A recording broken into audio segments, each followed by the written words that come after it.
창세기 49장은 야곱의 유언이 기록된 장입니다. 그러니까 창세기 49장 내내 야곱의 유언이 다 기록되어 있는데 창세기 49장을 보시면 33절까지입니다. 그런데 33절 중에 27절까지가 야곱의 12아들에 대한 유언이고 나머지 28절부터 33절까지는 내가 죽으면 어디로 묻어라 라고 하는 내용이 들어있고, 그리고 마지막에 죽는 장면까지 나오니까 28절부터 33절도 역시 묻힐 장소, 그 다음에 죽음 이야기하는 거니까 창세기 49장은 야곱의 죽음과 관련이 있고 야곱의 유언이 주를 이루고 있는 그런 장이 되겠습니다.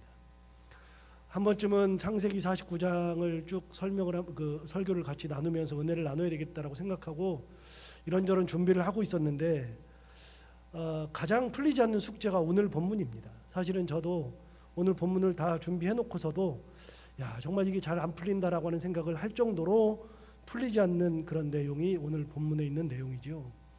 왜냐하면 오늘 본문은 처음부터 끝까지 저주만 있거든요. 야곱이 자기 아들들에게 유언을 하는데 저주만 퍼붓는 그런 유언을 한다. 쉽지 않은 내용이죠. 왜 아버지가 자식에게 죽으면서 저주만 퍼붓는 그런 유언을 하고 죽을까라고 하는 생각이 들어서 이걸 해결하기 위해서 참 많이 고민했었습니다. 그동안 참 많이 고민했는데 해결책이 잘 보이지는 않습니다. 오늘 설교를 준비하면서 그 해결책을 같이 나눠보려고 준비를 했습니다. 그러면 오늘 5절부터 7절에 있는 말씀 중에 먼저 5절을 먼저 보겠습니다. 5절을 보시면 시몬과 레위는 형제요 그들의 칼은 폭력의 도구로다 라고 시작하죠. 여러분, 자식들이 12명이면 12명에게 유언을 해줄 때 한 명 한 명 따로 유언해 주는 게 맞잖아요. 그래서 실제로 12명에 대한 유언이 하나씩 다 나옵니다. 짧든 길든 하나씩 다 유언이 나오는데 놀랍게도 시므온과 레위는 짝으로 그냥 묶어가지고서 유언을 했는데, 유언을 할 때 이 두 사람을 함께 묶은 이유가 분명히 있었을 텐데 그 이유를 뭐라고 함께 묶어서 뭐라고 이야기하냐면 시므온과 레위는 형제요 그들의 칼은 폭력의 도구로다라고 하는 내용으로 묶어서 설명을 하고 있습니다. 여러분, 시므온과 레위를 하나로 묶어서 형제라고 그랬어요. 형제라는 표현이 맞죠. 왜냐하면 12형제 중에 형제니까 당연히 형제라고 하는 표현이 맞습니다. 형제라고 하는 것은 일견 타당해 보입니다. 그런데 여러분, 야곱이 12아들에게 다 유언을 하면서 그 각각의 유언의 내용이 다 있을 텐데 둘을 묶어서 했는데 둘만 형제라고 띄어서 둘은 형제다라고 얘기했을 때는 피를 나눈 형제를 의미하는 것이 아닌 것을 우리가 알 수 있죠. 여러분, 피를 나눈 것 의미에서의 형제가 아니라 뭔가 뜻이 맞았으니까 형제다, 그렇게 이야기를 한 거라고 하는 것을 우리가 알 수 있습니다. 여러분, 뜻이 맞았다, 이게 무슨 말이냐면요, 예를 들어서 이겁니다. 여러분, 형제라고 내가 형이에요 라고 소개할 때, 내 동생이야 라고 소개할 때 여러분 꼭 친형제만 의미하는 건 아니죠. 저는 6남매니까 형이 한 분 계시는데 그 형이 첫째고 제가 여섯째니까 나머지 누나들이 넷이 있고, 그러니까 형과 제가 있는데 형이 한 분 계세요. 제가 한 분이라고 하는 것은 이유가 있습니다. 왜냐하면 저보다 18살이 많아요. 1948년생이거든요. 그러니까 지금 나이로 71 혹은 우리나라 나이로 72입니다. 그러니까 저희 형은 부모님과 같은 형이죠. 그러니까 잘 통하겠어요, 안 통하겠어요? 잘 안 통하죠. 제가 제 형 얘기하는 거 못 봤죠. 별로 친하지 않으니까 그런 거예요. 그런데 여러분, 형이 있는데 친형인데 친형보다도 더 가까운 형이 계시단 말이에요. 친형보다도 더 가까운 형이 있는데 여러분이 알다시피 저에게는 2명의 친형보다 가까운 형들이 있습니다. 굉장히 가까운데요. 여러분, 한 분은 의정부에 계시는 목사님이시고 한 분은 태백에 계시는 목사님이신데, 의정부에 계시는 목사님 같은 경우는 제가 여행만 가면은 저를 따라다니려고 그럽니다. 그래가지고 제가 휴가에 해외를 나가면 본인도 꼭 그때 일정을 잡아가지고서 휴가를 저랑 같이 다닙니다. 왜냐하면 저랑 같이 다니면 볼거리가 많고 본인은 아무것도 안 해도 되거든요. 제가 알아서 다 하거든요.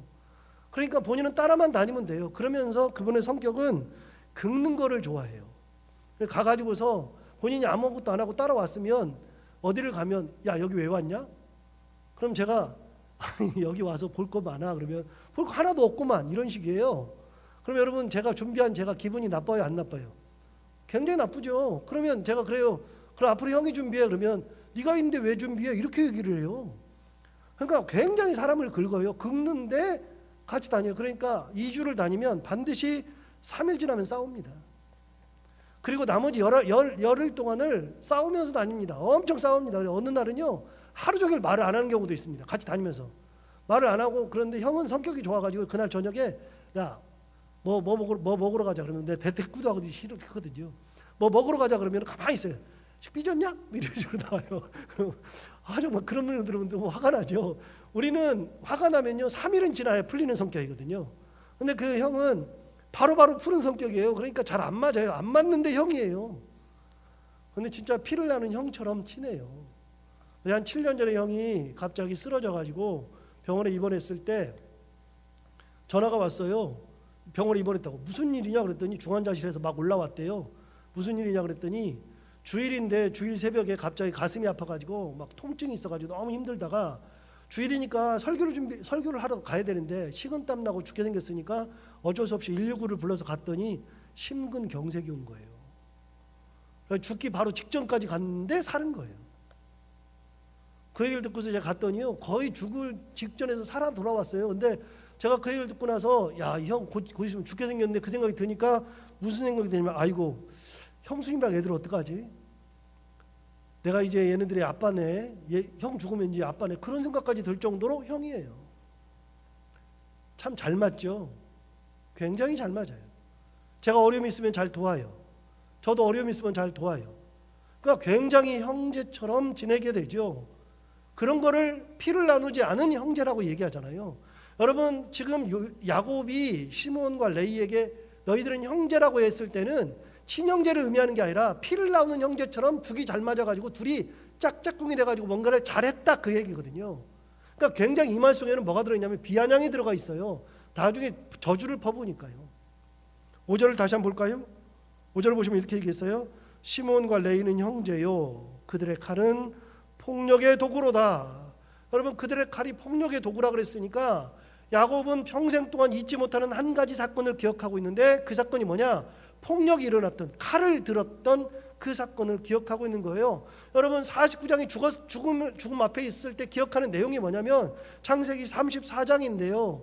창세기 34장 1절을 보면 그 위에 대목이 달렸는데 제목이 뭐라고 달렸냐면 디나가 부끄러운 일을 당하다라고 제목이 달립니다. 여러분 디나가 부끄러운 일을 당하다라고 했을 때는 우리가 뭔지 다 알잖아요. 디나가 강간당하는 사건이죠.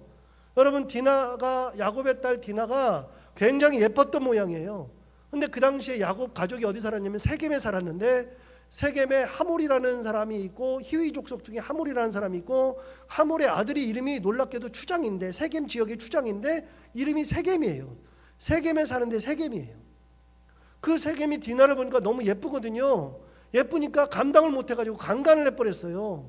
마음을 얻어야 되는데 마음을 얻는 대신에 강간부터 해버렸어요. 여러분 강간을 해버리니까 강간을 해버렸는데 그 여자가 강간을 하고 나서도 너무 예쁜 거예요. 그래서 결혼하고 싶은 마음이 막 생기는 거예요.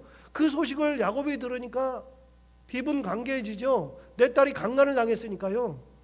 여러분 그렇게 딸이 강간당하는 것을 좋아하는 아버지가 세상에 어디가 있어요? 한 명도 없죠. 그러니까 비분관계하는데 당시에 야곱은 힘이 없었습니다. 왜요? 지난번에도 얘기했던 것처럼 아브라함이나 이삭이나 야곱이나 가나안 땅에 살지만 가나안 땅의 주인이 아니고 더부살이하는 겁니다. 멀리 하란에서부터 와가지고서 그들이 사는 것은 더부살이 인생입니다. 그러니까 거기서 힘을 발휘할 수가 없어요. 그 지역 사람들에게서 길을 못 피고 사는데 딸이 강간을 당했어요. 그러니까 해볼 수 있는 것이 아무것도 없어요. 게다가 자기의 아들들이 들에 나가서 목축하느라고 다 나갔어요. 아들이라도 있으면 어떻게 항의라도 해볼 텐데 아들도 없으니 어떻게 해요? 항의할 수도 없는 거죠. 그러니까 아무것도 못하고 있어요. 전전긍긍하고 있었는데 목축을 하러 갔던 그 아들들이 돌아옵니다. 돌아오자마자 그 이야기를 아들들에게 전해주니까 아들들이 비분관계합니다. 굉장히 노했습니다. 그 노함을 억제하기가 힘들 정도였습니다. 어떻게 할까 싶은데 해답이 없어요. 아들들이 할 수 있는 게 아무것도 없어요. 강간하고서 자기 집에 데려갔거든요. 데려다가 디나를 놨으니까 디나가 집에 오지도 못해요. 그러니까 디나가 세겜의 집에 살면서 강간당하고서 그 집에서 이제 살아야 되는 입장이에요. 그러니까 형제들도 해볼 수 있는 게 없고 아버지도 아무것도 못하죠. 아들들이 왔을 때에 강간을 당했다라고 얘기했는데 강간당한도 얘기해도 해결책이 있어요? 없죠. 그런데 하몰과 그의 아들 세겜이 야곱의 집을 찾아옵니다. 찾아와가지고서 둘을 결혼시키자고 이야기를 하면서 중요한 제안을 하나 해요. 하몰이 제안을 하는데 이렇게 제안을 해요. 이제는 다른 곳으로 돌아다니지 말고 이방인의 삶을 접어라. 그리고 이 땅에 머물러 살아라. 여러분 굉장히 좋은 제안이에요. 야곱은 계속해서 돌아다녔거든요. 그런데 이 땅에 머물러 살아도 된다. 이방인의 삶을 끝내도 된다. 그렇게 얘기하고 또 뭐라 그러냐면 이 땅에서 장사도 해라. 장사도 하면서 살아라. 그리고 이 땅에서 기업을 얻으라. 이렇게 제안을 하면서 결혼만 시키면 하몰이 얘기하는 거예요. 결혼만 시키면 너희들이 이 땅에 정착하고 살고 이방인의 삶을 이제는 접어도 되고 장사해도 되고 기업을 얻어도 될 만큼 우리가 그렇게 다 해주겠다라고 하몰이 제안을 하죠. 여러분 그렇게 제안을 하고 났는데 디나를 강간했던 세겜도 제안을 합니다. 뭐라고 제안하냐면 이렇게 제안해요. 야곱의 형제들에게 내게 은혜를 있게 해달라라고 얘기해요. 여러분 성경에 나오는 것을 제가 그대로 번역해서 얘기한 거예요. 내가 너희들에게 은혜를 받게 해달라. 은혜를 얻게 해달라. 여러분 은혜를 얻는다는 것은 뭐냐면 뒤집어 말하면요, 이거는 세겜이 야곱의 형제들에게 할 얘기가 아니에요. 여러분 은혜를 얻는 거는요, 있는 사람이 은혜를 얻어요, 없는 사람이 은혜를 얻어요. 없는 사람이 얻어야죠. 야곱이 은혜를 얻어야 되는 거예요. 야곱의 형제들이 은혜를 얻어야 되는 거예요. 그런데 세겜이 와가지고 뭐라 그러냐면 내가 당신들에게 은혜를 얻기를 원한다. 뒤집어졌어요. 그러면서 뭐라고 얘기하냐면 너희들이 무슨 요구를 해도 다 들어준다. 디나를 주어 아내가 되게만 해준다면 아무리 큰 혼수와 예물을 청할지라도 말한 대로 다 줄 거다. 이렇게 얘기했어요. 그러니까 하몰과 세겜은 최선을 다해서 이 문제를 해결하는데 자기들이 할 수 있는 것을 다해서 아내로만 얻을 수 있다면 다 해주겠다라고 하몰과 세겜이 제안을 하죠. 여러분 이제 야곱과 그 아들들의 대답과 행동만 남아 있습니다. 우리는 성경을 다 아니까 더 이상 뭐 어떤 대답을 했을지도 뻔히 다 알고 있지만 여러분 그런 대답을 하게 되는 거예요. 형제들이 뭐라 그러냐면 우리는 하나님을 믿는 사람들이고 할례를 받는 민족이니까 당신들의 족속들 전부 다 할례를 받으면 내 누이가 더럽힘을 당했는데 너희들이 그렇게 하면 우리가 용서하고 같이 통혼을 하겠다. 서로 간에 너희들도 딸을 보내고 우리들도 아들을 보내고 그렇게 하면서 통혼을 하겠다라고 제안을 하죠. 그런데 여러분 성경은 그거를 뭐라고 기록하냐면 이렇게 기록해요. 성경 있는 대로 읽으면 이렇게 있거든요. 야곱의 아들들이 세겜과 그의 아버지 하몰에게 속여 대답하였으니 라고 되어 있는데 그 다음 뭐라고 되어 있냐면 이렇게 되어 있거든요. 이는 세겜이 그 누이 디나를 더럽혔습니다. 여러분 분명히 속여서 대답한 거예요. 할례를 하면 된다. 그럼 우리 통혼한다라고 이야기한 거는 속여 대답했는데 이유를 뭐라고 이야기했냐면 세겜이 그 누이 디나를 더럽혔습니다. 그들을 속여서 대답했다는 거예요. 근데 이유는 자기 누이가 더럽힘을 당했기 때문이죠. 무슨 말이죠? 그들은 지금 결혼이고 뭐고 관심이 없어요. 뭐만 보여요? 내 누이가 강간당한 것만 보이는 거예요. 그러니 여러분 그렇게 됐을 때는 어떤 게 보이냐면 뭔가에 매여 있으면 그것만 딱 보여요. 나머지는 하나도 안 보여요. 여러분 안 그래요? 뭔가에 딱 꽂히면 다른 거는 안 보이는 경우 많죠? 내가 기분이 딱 상하면 무슨 말을 해도 안 들리죠? 저는 성경을 볼 때마다요, 진짜 성경이 대단하다고 느끼기도 하고 성경이 진짜 좋다고 느끼는 게요, 우리랑 똑같아요. 그런 일들이 너무나도 많아요. 안 들려요. 뭐 어떤 제안도 들리지 않고 어떤 것도 보이질 않아요. 해결책도 보이질 않아요. 오로지 딱 하나, 일단 내 누이가 더럽혀졌으니 어떻게 하면 복수할까만 보이는 거예요. 여러분 그거에 꽂히기 시작하면 아무것도 안 들려요. 여러분 교회에서도 그래요. 사람들 간에도 그래요. 싸우고 나면은요 그 사람이 아무리 뭐라고 그래도 잘 안 돼요. 안 보이고 안 들려요. 오늘 그거잖아요. 그들이 속여 대답하였으니 이는 세겜이 그 누이 디나를 더럽혔습니다. 해결책을 강구하려고 하지 않고요 오로지 복수만 생각해요. 여러분 그래서 이렇게 제안을 해요. 너희들이 할례를 행하면 우리가 결혼을 한다, 통혼을 한다 그랬더니 성경에 또 이렇게 얘기했어요. 세겜과 하몰이 그 말을 좋게 생각한 거예요. 좋게 생각해가지고 지체하지 않았다라고 성경은 말하고요. 세겜이 정말 디나를 사랑했기 때문에 그 일을 그렇게 했다고 얘기를 해요. 그러면서 가서 할례를 다 하는데 자기 족속들을 다 설득해요.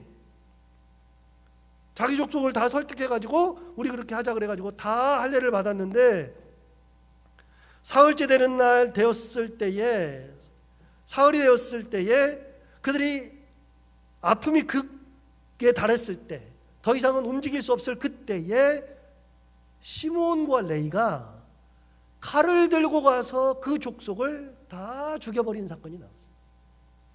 그게 창세기 34장입니다. 여러분 그거를 성경은 또 이렇게 얘기했어요. 정확하게 야곱의 여러 아들이 그 시체에 있는 성읍으로 가서 노력하였다. 여러분 다 죽이고 난 다음에 야곱의 여러 형제들이 전부 다 가가지고 또 성읍에 있는 것을 다 노력했어요. 노력했는데 노력한 것도 이유를 설명했어요. 뭐라고 이유를 설명하느냐? 야곱의 여러 아들이 그 시체에 있는 성읍으로 가서 노력하였으니 이는 그들이 그들의 누이를 더럽힌 까닭이라. 여러분 놀랍지 않아요? 아까 속여 대답한 거 왜 그랬어요? 그 누이를 더럽혔기 때문이다. 여러분 노력하는데도 이유를 뭐라고 설명해요? 그 누이를 더럽혔기 때문이다. 여러분 시몬과 레이는 아무것도 보이질 않았습니다. 어느 것도 보이지 않고 일단 복수하는 것에다가만 마음을 두었습니다. 형제들도 똑같습니다. 노력을 했는데 노력한 것도 아무것도 보이지 않고 일단 노력부터 했습니다. 복수를 해야 했습니다. 그리고서는 디나를 자기 집으로 데려오죠. 여러분 이렇게 무언가에 매여 있으면 그것에서 벗어나지 못해요. 매여 있다는 것은 좋은 것이 아닙니다. 여러분 세상 살면서 매여 있는 것은 절대 좋은 것이 아닙니다. 이성적인 생각을 할 수가 없습니다. 그래서 그거에 매여 있으면 그거여야만 되는 경우가 많이 있죠. 여러분 한 발짝만 뒤로 물러서도 괜찮은데 뒤로 물러서질 않아요. 그래서 그들이 노력하는 것도 보면은요 양소 낙이 그 성읍에 있는 것과 들에 있는 것과 그들의 모든 재물을 빼앗았다. 그들의 자녀와 그들의 아내들을 사로잡고 집 속의 물건을 다 노력했다라고 기록되어 있는데 여러분 이걸 보십시오. 양소 낙이 성읍에 있는 것, 들에 있는 것, 그들의 모든 재물, 그들의 자녀, 그들의 아내들 사로잡고 집 속의 모든 물건들을 다 노력했다라고 되어 있는데 뭔 말이에요? 씨를 말렸다는 거예요. 하나도 남겨둔 것이 없어요. 하나도 남겨둔 것이 없이 다 가져왔어요. 복수로서 그 문제를 다 끝냈죠. 자, 여기까지가 이야기가 끝인 줄 알았는데 창세기 34장에 보면은 그 이후에 죽이는 과정과 노력하는 과정에서 등장하지 않았던 야곱이 등장하잖아요. 야곱이 등장해서 이렇게 얘기를 했어요. 갑자기 야곱이 등장해서 창세기 34장 마지막 절에서 그 앞에 이렇게 돼 있어요. 야곱이 시므온과 레위에게 이르되 이렇게 얘기했어요. 너희가 내게 화를 끼쳐 나로 하여금 이 땅의 주민 곧 가나안 족속과 브리스 족속에게 악취를 내게 하였도다. 나는 수가 적은즉 그들이 모여 나를 치고 나를 죽이리니 그러면 나와 내 집이 멸망하리라. 여러분 야곱은 지금 누가 보이냐면요 복수가 끝난 다음에 노력이 끝난 다음에 가만히 보니까 뭐가 보여요? 시몬과 레이가 했던 행동이 딱 보이기 시작하는 거예요. 그런데 그 시몬과 레이가 했던 행동이 뭐예요? 나를 멸망시키려고 그런다. 여러분 자식들을 향해서 총구를 겨누고 있는 아버지 모습이 보이죠? 자식들이 그렇게 한 것이 자기를 멸망시키려고 했다고 느껴지는 거죠. 그러면서 자식들을 한껏 비난합니다. 여러분, 문제를 해결했는데 분노로 해결했어요. 분노밖에는 문제 해결책이 없었던 것 같아요. 분노로 해결했어요. 분노로 다 죽이기도 하고 노력들도 하고 다 했는데 그 분노 끝에 아버지는 자식들을 향해서 뭐래요? 분노하죠. 우리 가문이 멸문지화다. 이제 봐라, 우리는 요만밖에 안 하고 여기 가나안 족속, 브리스 족속, 여부스 족속 엄청나게 많은데 이 족속들한테 우리는 다 죽었다. 너희들이 칼을 부른다. 우리를 멸망시킨다라고 아버지는 자식들에게 분노하고 있죠. 여러분, 분노는 뭘 부른다고요? 분노를 불러요. 그걸로 끝인 줄 알았더니 34장 마지막 절에 진짜 재밌는 기사가 나요. 마지막 절에 짧은 구절에 이렇게 돼 있어요. 그들이 이르되, 시몬과 레위죠. 그들이 이르되 그가 우리 누이를 창녀같이 대우함이 옳으니까. 그게 34장 끝이에요. 여러분, 시몬과 레위가 다시 누구에게 분노해요? 아버지에게 분노하죠. 아버지에게 분노해요. 여러분, 저는 이 본문을 대할 때마다 진짜 안타까운 점이 있습니다. 뭐가 안타깝냐면 그것은 이 본문에서 창세기 34장에서 단 한 번도 하나님이 언급되지 않는다는 겁니다.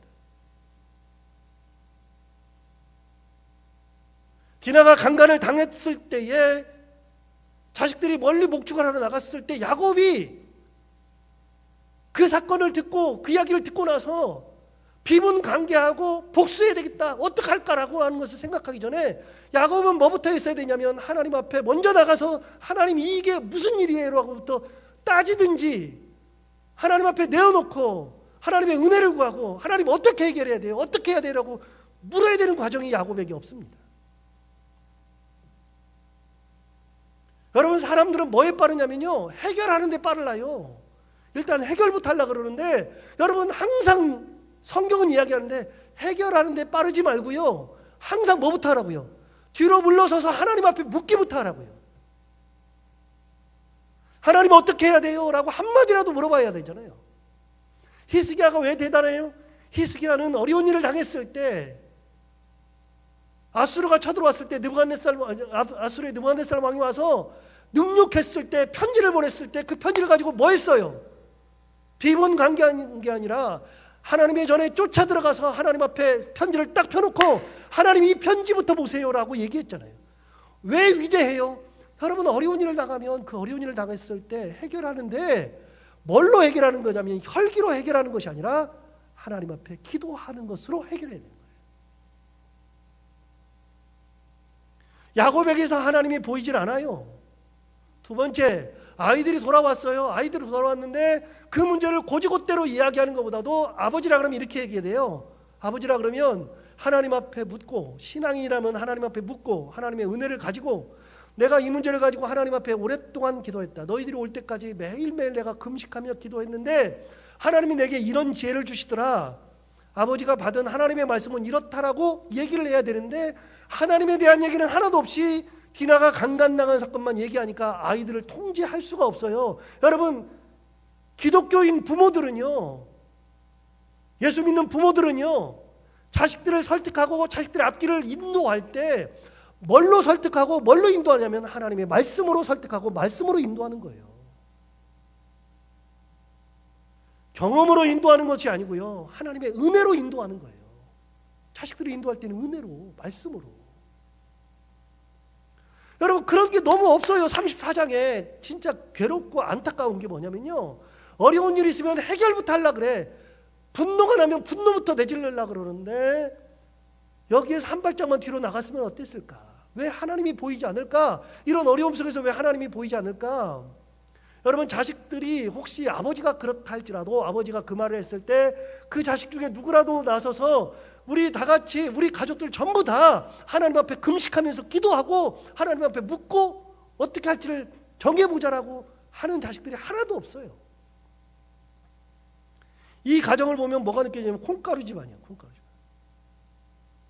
기도하는 사람이 한 명도 없고 하나님 앞에 묻는 사람이 한 명도 없고 하나님의 은혜를 간구하는 사람이 한 명도 없으니, 그러니 분노가 나오고 칼이 나오고 살인이 나오고 노략이 나오고, 여러분, 그 모든 것은요, 하나님이 없으면 다 나오는 거예요.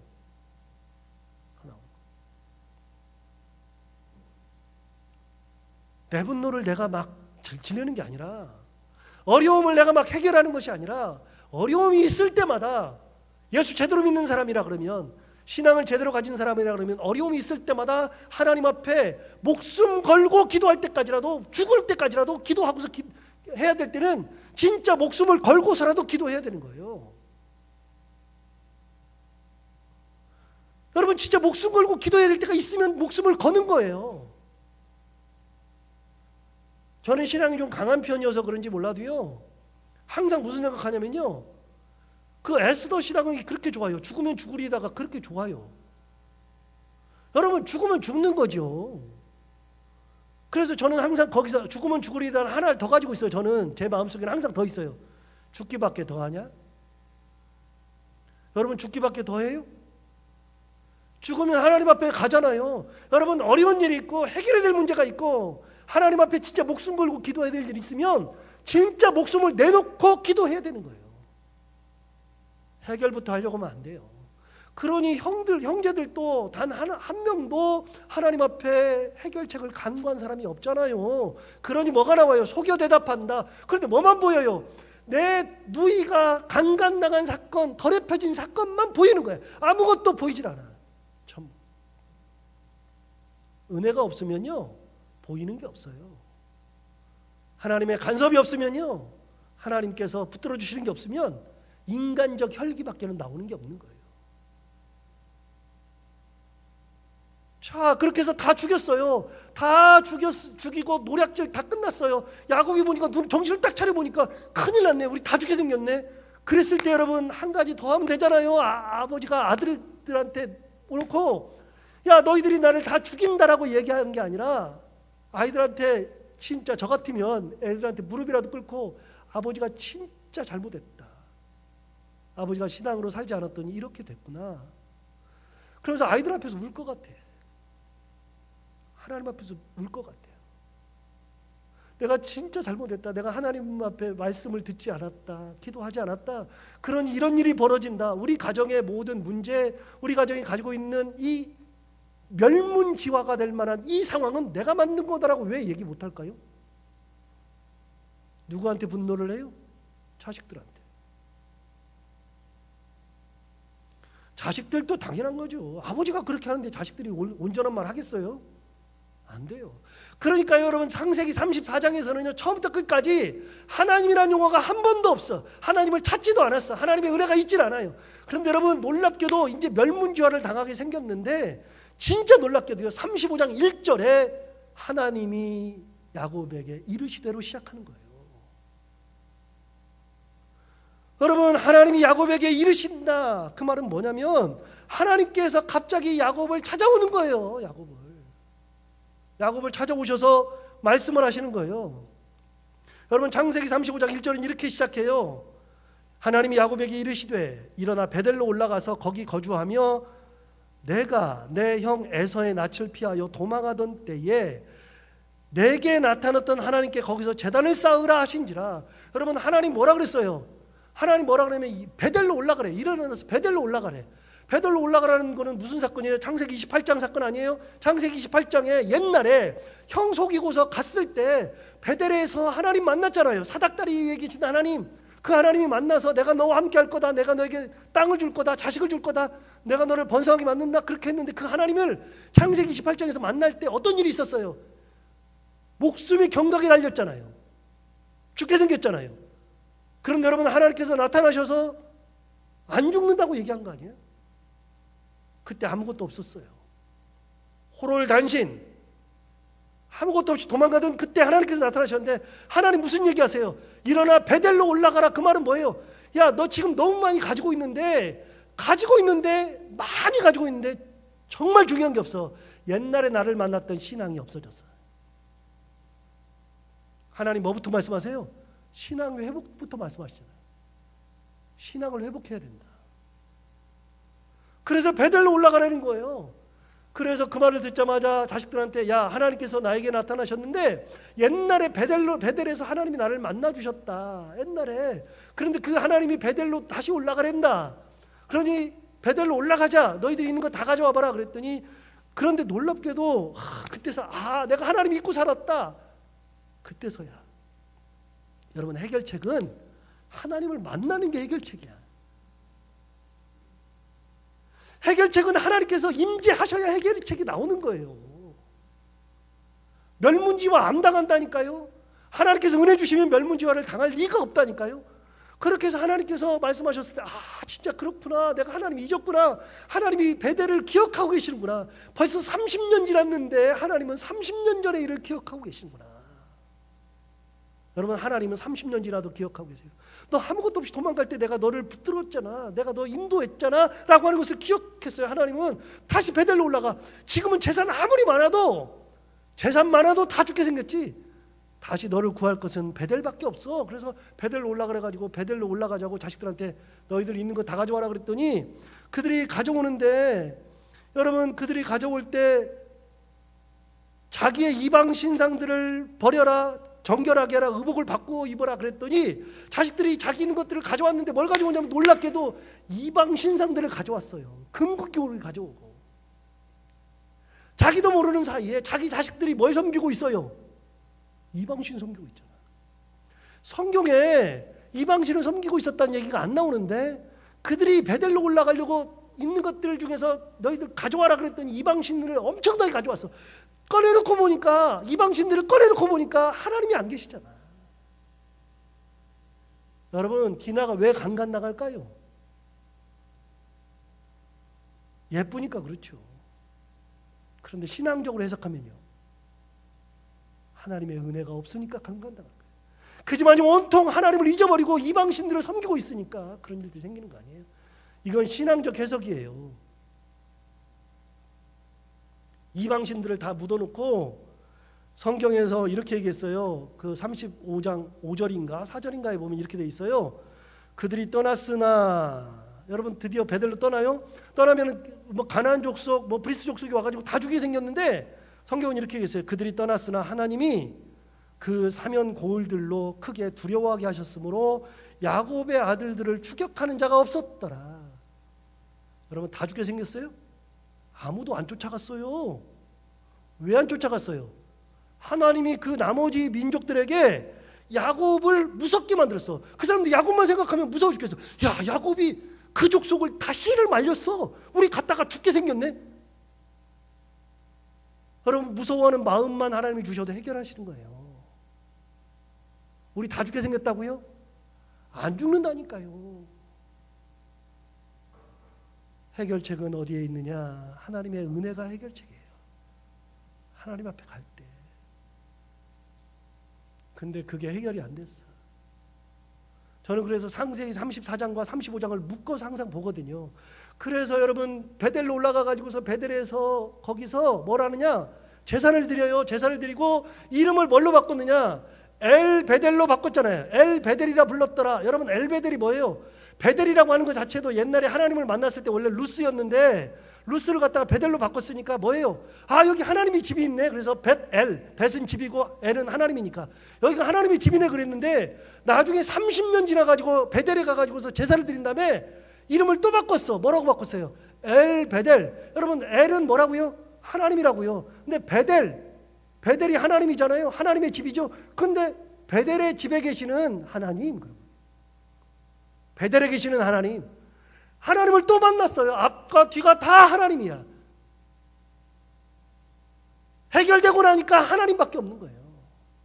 기가 막힌 거잖아요. 그런데 자식들하고 이 문제가 해결이 안 되니까 죽을 때 요 얘기를 하는 거예요. 죽을 때. 자, 설교를 뒤를 보기 전에 한번 물어볼게요. 여러분, 성경에서 뿐만이 아니라 유언할 때는 좋은 것만 해야 하잖아요. 성경도 좋은 것만 있을 것 같잖아요. 안 그래요? 여러분, 성경도 유언할 때 좋은 것만 하는 게 아니에요. 제가 사례를 찾아봤더니 좋은 것만 하는 게 아니에요. 복수하라고 하는 유언도 있어요. 여러분, 끝까지 그 문제가 해결이 안 되면, 자식하고 문제가 해결이 안 됐고 하나님과의 문제가 해결이 안 되면 저주를 퍼붓고 죽는 경우가 있어요. 야곱이 그랬어요.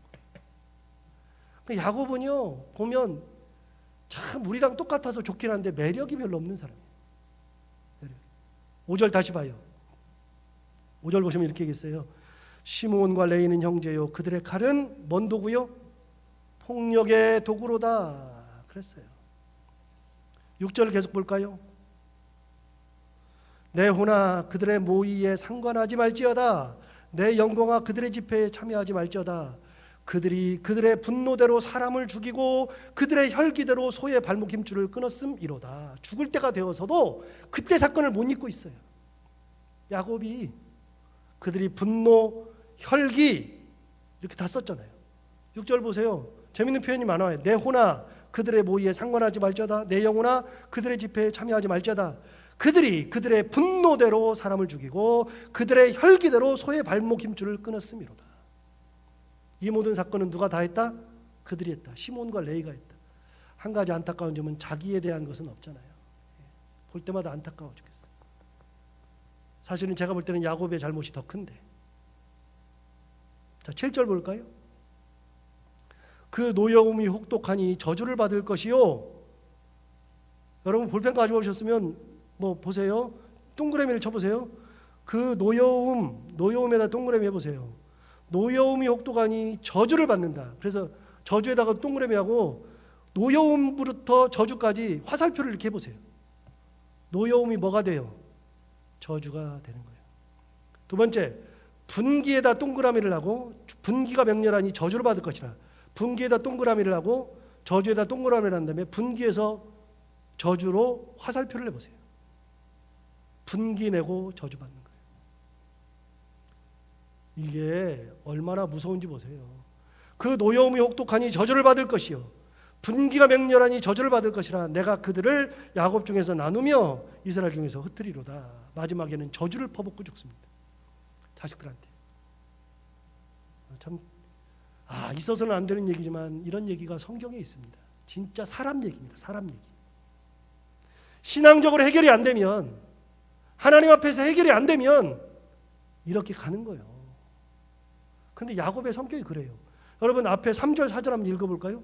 제가 3절 4절을 안 했는데 첫째 아들인 루벤한테 했던 유언이에요. 3절 4절이 재밌는 거예요. 보세요. 3절을 보세요.